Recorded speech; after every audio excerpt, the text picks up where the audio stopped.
അടൂർ സാറിന്റെ ഒരു പടത്തിൽ അഭിനയിക്കാനുള്ള ഒരു ഭാഗ്യം ഒരു ചാക്കിൽ പെട്ടതുകൊണ്ട് മാത്രം നഷ്ടപ്പെട്ടു പോയ ഒരാളാണ് ഞാൻ. ഇപ്പൊ ലളിത ചേച്ചിയൊക്കെ ഇടയ്ക്ക് ചോദിക്കും, നീ കഥയൊക്കെ ചോദിച്ചാൽ അവന്റെ കിട്ടിയാ, നീ എല്ലാ സിനിമയിലെ കഥയൊക്കെ ചോദിച്ചിട്ടാണല്ലോ പോണം.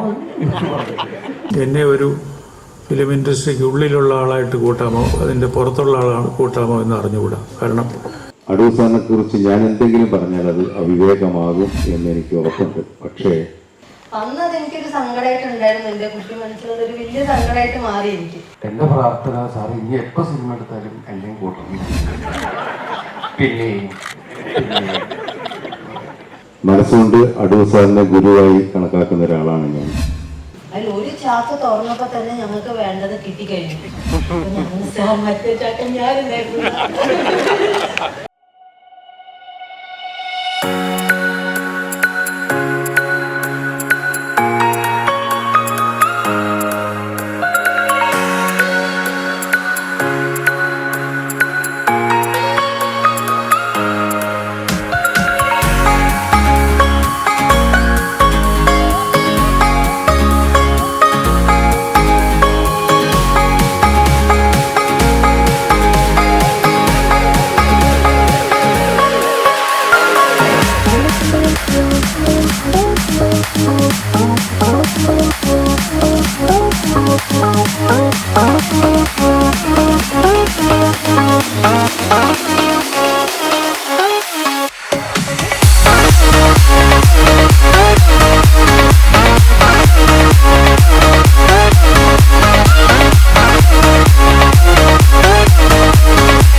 പ്രിയമുള്ളവരെ, നീസായനം ശരിക്കും വളരെ പോസിറ്റീവ് എനർജി നിറഞ്ഞു നിൽക്കുന്ന ഒരിടമാണിത്. കാരണം ഒരുപാട് സിനിമാ പ്രവർത്തകരും സുഹൃത്തുക്കളും സാഹിത്യ ലോകത്തെ ഒരുപാട് ആളുകളെല്ലാം കൂടിയിരിക്കുന്ന ഈ വേദിയിൽ നിൽക്കാൻ അവസരം തന്നതിൽ സർവേശ്വരനോട് ഞാൻ ആദ്യമായിട്ട് നന്ദി പറയുകയാണ്. ഞാൻ ആദ്യമായിട്ട് സിനിമയിൽ വന്നപ്പോൾ ഉള്ള നിർമ്മാതാവുണ്ട്, എൻ്റെ ഗുരുനാഥൻ കമൽ സാറ് പറഞ്ഞ സത്യമാണ്. കാരണം സിനിമയിൽ വന്നിട്ട് ദൈവം അനുഗ്രഹിച്ച് ആരുടെ അടുത്ത് അവസരം ചോദിച്ചു പോകേണ്ടൊരു അവസ്ഥ ഉണ്ടായിട്ടില്ല. കാരണം അസിസ്റ്റൻ്റായിട്ട് വർക്ക് ചെയ്ത കാലം മുതൽ ഉണ്ടായിരുന്ന സുഹൃത്ത് ബന്ധങ്ങളും എല്ലാം ഇവിടെ ഒരുപാട് പേര് ഗുരുസ്ഥാനിയിലാണ്. അപ്പം അങ്ങനെയുള്ള ബന്ധങ്ങളുടെ പുറത്ത് എനിക്ക് സിനിമകൾ കിട്ടി. പക്ഷേ അടൂർ സാറിൻ്റെ സിനിമയിൽ അഭിനയിക്കാനുള്ള ഒരു മോഹം ഭയങ്കരമായിട്ടുണ്ടായിരുന്നു. ഞാൻ അദ്ദേഹത്തെ പഞ്ചാബി ഹൗസ് എന്ന് പറഞ്ഞ സിനിമയ്ക്ക് ശേഷം പോയി കണ്ടു വീട്ടിൽ. കാരണം ദിലീപ് എന്ന് പറയുന്ന ഒരാൾ, ഞാനിങ്ങനെ എൻ്റെ പേര് ദിലീപ് എന്നാണ്, സിനിമയിലൊക്കെ അഭിനയിക്കുന്നുണ്ട്. എന്നെക്കുറിച്ചുള്ള എല്ലാ വിശദ വിവരങ്ങളും, എൻ്റെ പേര് ശരിക്കും ഗോപാലകൃഷ്ണനാണെന്നൊക്കെ സാർ അറിഞ്ഞിരിക്കും നേരത്തെ. അപ്പം അത്രയും വിശദമായിട്ട് സിനിമയിൽ വരുന്ന എല്ലാ ആൾക്കാരെ കുറിച്ചും സാറ് പഠിച്ചുകൊണ്ടിരിക്കുന്നുണ്ട്. എന്നെ സംബന്ധിച്ചിട്ട് ജീവിതത്തിൽ ഏറ്റവും വലിയൊരു സിനിമയിൽ അഭിനയിക്കുന്നതിന് മുമ്പ് ഒരു അവാർഡ് കിട്ടിയ ഒരു അവസ്ഥ തന്നെയാണ്. അതിനുശേഷം ആ സിനിമയിൽ അഭിനയിച്ച് തുടങ്ങിയപ്പോൾ ഞാൻ കമൽ സാറ് പറഞ്ഞ സത്യമാണ്. ഞാൻ ആദ്യത്തെ ഷോട്ട് എടുക്കുന്നതിന് മുമ്പ് കമൽ സാറിനെ വിളിച്ചിട്ട് പറഞ്ഞു, സാർ ഇന്ന് തുടങ്ങുകയാണ് അടൂർ സാറിൻ്റെ കൂടെ, പ്രാർത്ഥിക്കണം. അപ്പോഴാണ് സാറ് പറഞ്ഞ കാര്യങ്ങളൊക്കെ കൂടെ സാറ് പറഞ്ഞു. ഞങ്ങൾ കമൽ സാറിൻ്റെ കൂടെ വർക്ക് ചെയ്യുമ്പോൾ ഞങ്ങൾക്ക് ശരിക്കും പറഞ്ഞാൽ സ്വന്തം ജ്യേഷ്ഠൻ ഒരു അച്ഛൻ്റെ അടുത്തൊക്കെ നിൽക്കുന്നൊരു ഫീല് പോലെയായിരുന്നു. അതിനുശേഷം ശരിക്കും ഭയങ്കര അറ്റാച്ച്ഡ് ആയിട്ടുള്ള, കാരണം അടൂർ സാറിനെ കുറിച്ചിട്ട് ശരിക്കും മറ്റുള്ളവർ ഇപ്പോൾ ലളിത ചേച്ചിയൊക്കെ ഇടയ്ക്ക് ചോദിക്കും, നീ കഥയൊക്കെ ചോദിച്ചാൽ അവൻ്റെ കിട്ടിയാ, നീ എല്ലാ സിനിമയിലെ കഥയൊക്കെ ചോദിച്ചിട്ടാണല്ലോ പോണം. ഞാൻ പറയും, ഇത്തവണ ഞാൻ ഒന്നും ചോദിക്കുന്നില്ല. ഞാൻ സാർ എന്ത് തീരുമാനിക്കുന്നു അതിനനുസരിച്ച് ഞാൻ വെള്ള പേപ്പർ പോലെയാണ് സാറിൻ്റെ അടുത്തേക്ക് പോകുന്നത്. പക്ഷെ ഞാൻ ഭയങ്കരമായിട്ട് എൻ്റെ പ്രാർത്ഥന, സാർ ഇനി എപ്പോൾ സിനിമ എടുത്താലും എന്നെയും കൂട്ടണം. പിന്നെ ഞാൻ തന്നെ സാറിൻ്റെ അടുത്ത് ഈ സിനിമയിൽ ആരും ചോദിക്കാത്ത ചോദ്യത്തിൽ ഞാൻ ചോദിച്ചിട്ടുണ്ട്. സാർ ആ ഷൂട്ടിങ് ഈ ഷൂട്ട് അങ്ങനെ വേണ്ടേ ഞാൻ ചോദിച്ചിട്ടുണ്ട്. സാറ് അത് എൻ്റെ സംശയം എന്നുള്ള രീതിയിൽ തന്നെ സാർ അത് പറഞ്ഞല്ല. നമ്മുടെ കണ്ണിലൂടെ കാണുന്ന കാഴ്ചകളാണ് നമ്മൾ കാണിക്കുന്നത്. നമ്മൾ സാധാരണ സിനിമ ചെയ്യുമ്പോൾ അതിൻ്റെ കട്ട് ഷോട്ട്, ക്ലോസ്, മറ്റു മറിച്ചെന്നൊക്കെ പറഞ്ഞിട്ട് ബഹളങ്ങളായിരിക്കും. പക്ഷേ ആ സമയത്ത് സാറ് ഇവനാരടാ എന്ന് ചോദിച്ചിട്ടുണ്ടെങ്കിൽ സത്യം പറഞ്ഞാൽ നമ്മുടെ മനസ്സിൽ ചത്തു, സാറിൻ്റെ മുമ്പിൽ ഞാൻ ഒരു കരടായി മാറി.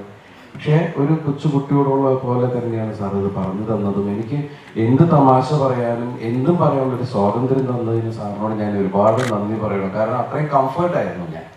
അപ്പം അതുകൊണ്ട് ഇനിയും ഗംഭീരമായ സിനിമകൾ ഉണ്ടാകാൻ അതിനുള്ള ആശയങ്ങൾ സർവേശ്വരൻ സാറിന് കൊടുക്കട്ടെ. എന്നും ആയുസ് ആരോഗ്യ സൗഭാഗ്യങ്ങളോടുകൂടി സാർ എപ്പോഴും മലയാള സിനിമയുടെ നേതൃസ്ഥാനത്ത് ലോക സിനിമയുടെ മുമ്പിൽ നമ്മുടെ അഹങ്കാരമായിട്ടുണ്ടാവട്ടെ, നമ്മുടെ മലയാളികളുടെ അഭിമാനമായിട്ടുണ്ടാവട്ടെ എന്ന് ആത്മാർത്ഥമായിട്ട് പ്രാർത്ഥിച്ചുകൊണ്ട് എല്ലാവർക്കും വിനീതമായ നമസ്കാരം.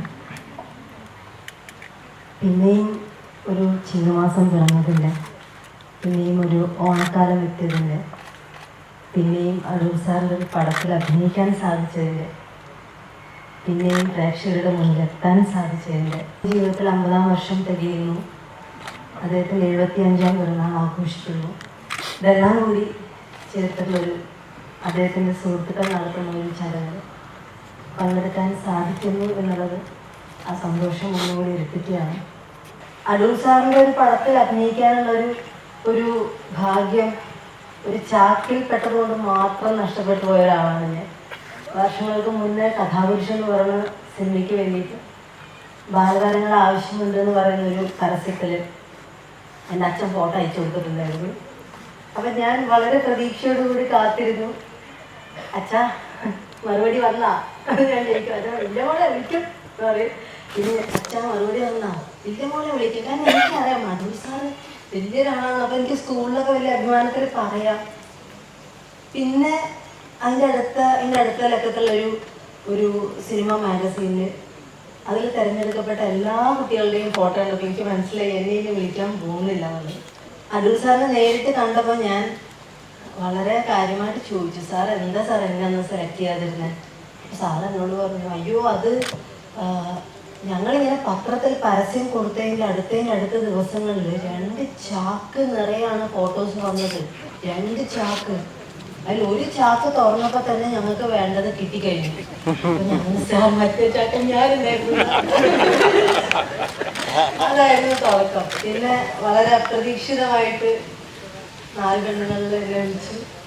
ഒന്നും അറിയാതെ കഥാപാത്രത്തിനെ കുറിച്ചിട്ടൊന്നും അറിയണമെന്നും ആഗ്രഹമൊന്നും ഉണ്ടായിരുന്നില്ല. അദ്ദേഹത്തിൻ്റെ പടത്തിൽ അഭിനയിക്കണം എന്നുള്ള ആഗ്രഹം ഉണ്ടായിരുന്നുള്ളൂ. പിന്നെയും അതിൽ വളരെ ശക്തമായിട്ടുള്ളൊരു കഥാപാത്രമാണ് എനിക്ക് അദ്ദേഹം തന്നിട്ടുള്ളത്. ലളിതാൻ്റി കഴിഞ്ഞാൽ ലളിതാൻ്റിയാണ് അദ്ദേഹത്തിൻ്റെ സിനിമകളിൽ റിപ്പീറ്റ് ചെയ്യപ്പെട്ടിട്ടുള്ള ഒരു ആക്ട്രസ്.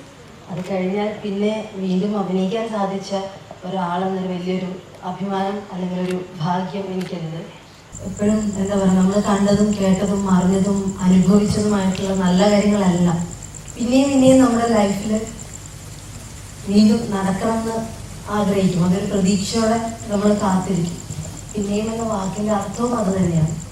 ജനങ്ങളുടെ ഒരു വലിയ പ്രതീക്ഷ പൂർത്തീകരിക്കുന്ന ഒരു ഓണ സമ്മാനമായി തീരട്ടെ പിന്നെയും എന്ന് ഞാൻ ആത്മാർത്ഥമായിട്ട് ആഗ്രഹിക്കുന്നു, പ്രാർത്ഥിക്കുന്നു.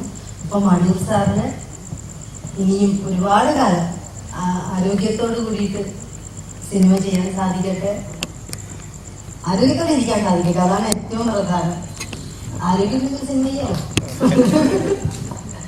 ഞാൻ ഫിലിം ഇൻസ്റ്റിറ്റ്യൂട്ടിൽ നിന്ന് പാസ്സായ വർഷം 65ആണ്.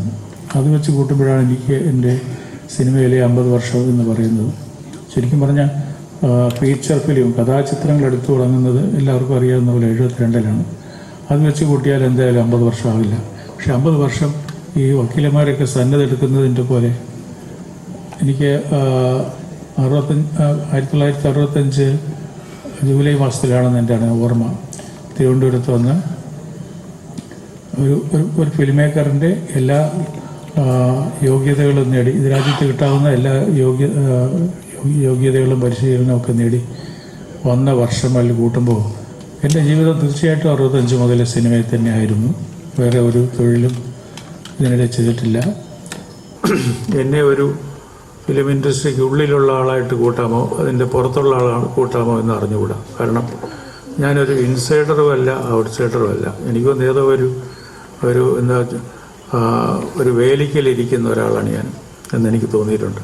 നേരത്തെ ഇവിടെ പറഞ്ഞ പോലെ 11 അല്ല, ഇത് എൻ്റെ 12ാമത്തെ സിനിമയാണ്. ഞാൻ 12 സിനിമ ഇതോടുകൂടി എടുത്തു കഴിഞ്ഞു. ഇത്ര 12 സിനിമ എടുത്തിട്ടുള്ളൂ എന്ന് ചോദിക്കുന്നുണ്ട്. പക്ഷേ ഈ നമ്മുടെ നാട്ടിൽ സിനിമ വ്യവസായികളുടെ ഇടയിൽ നിലനിൽക്കുന്ന അവസ്ഥ വെച്ചിട്ട് ഈ 12 സിനിമ എടുത്തത് തന്നെ വലിയ ഒരു അതിശയമാണ്. മലയാള ചലച്ചിത്ര രംഗത്തെ പ്രതിനിധീകരിച്ച് സംസാരിക്കാൻ എന്നെ ക്ഷണിച്ചപ്പോൾ സത്യത്തിൽ വല്ലാത്ത ഞടുക്കുണ്ട് എനിക്ക്.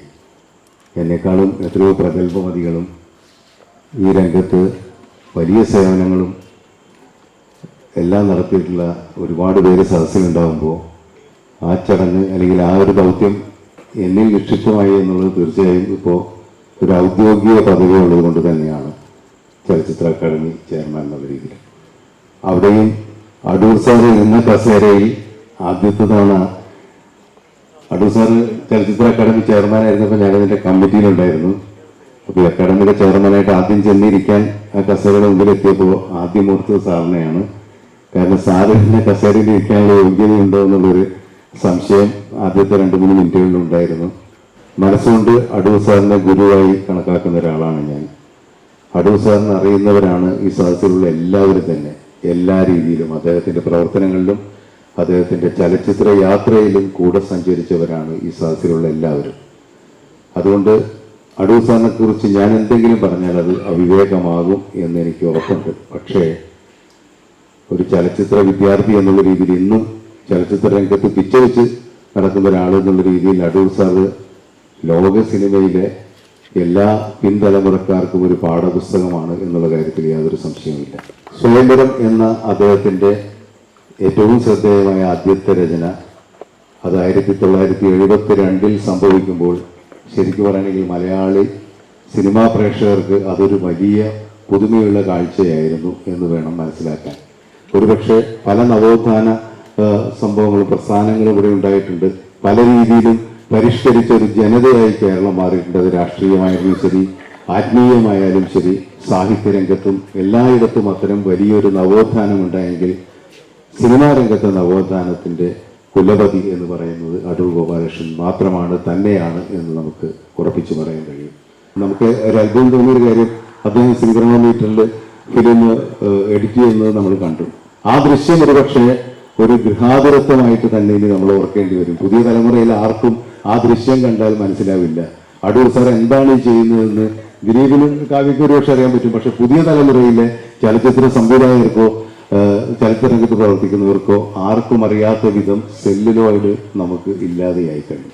അതുപോലെ തന്നെ ക്യാമറയിലൂടെയൊക്കെ അദ്ദേഹം ഒരു ദൃശ്യത്തെ നോക്കി കാണുമ്പോൾ അദ്ദേഹം കാണുന്ന ഒരു ഫ്രെയിമുണ്ട്. ആ ഫ്രെയിം ഒരുക്കാൻ വേണ്ടി അദ്ദേഹത്തിന്റെ മനസ്സ് തിരിച്ചറിയാവുന്ന മങ്കട രവിവർമ്മ പോലെ ഒരു ഛായാഗ്രാഹകനുണ്ടായിരുന്നു. ഒരുപക്ഷെ ഏറ്റവും പുതിയ തലമുറയിലെ ദിലീപും കാവ്യയും അദ്ദേഹത്തിന്റെ സിനിമയിൽ നായകനും നായികയുമായപ്പോൾ എനിക്ക് വ്യക്തിപരമായിട്ട് വളരെയധികം സന്തോഷം തോന്നി. ആ സിനിമ തുടങ്ങുന്ന ആദ്യത്തെ ദിവസം ആദ്യത്തെ ഷോട്ട് എടുക്കുന്നതിന് മുമ്പ് ദിലീപും കാവ്യ എന്നെ വിളിക്കുകയുണ്ടായി. ഞങ്ങൾ അടൂർ സാറിന്റെ സിനിമയിൽ അഭിനയിക്കുകയാണ്. അപ്പൊ കാവ്യ ഇതിനു മുമ്പ് അഭിനയിച്ചിട്ടുണ്ട്. അപ്പോൾ എന്നെ വിളിച്ചിട്ടുണ്ടായിരുന്നു. ദിലീപ് ആദ്യമായിട്ട് അടൂർ സാറിന്റെ കൂടെ അഭിനയിക്കുകയാണെന്ന് പറഞ്ഞു. ദിലീപ് പറഞ്ഞ് എന്റെ മുട്ട ഇറക്കുകയാണെന്ന് പറഞ്ഞു.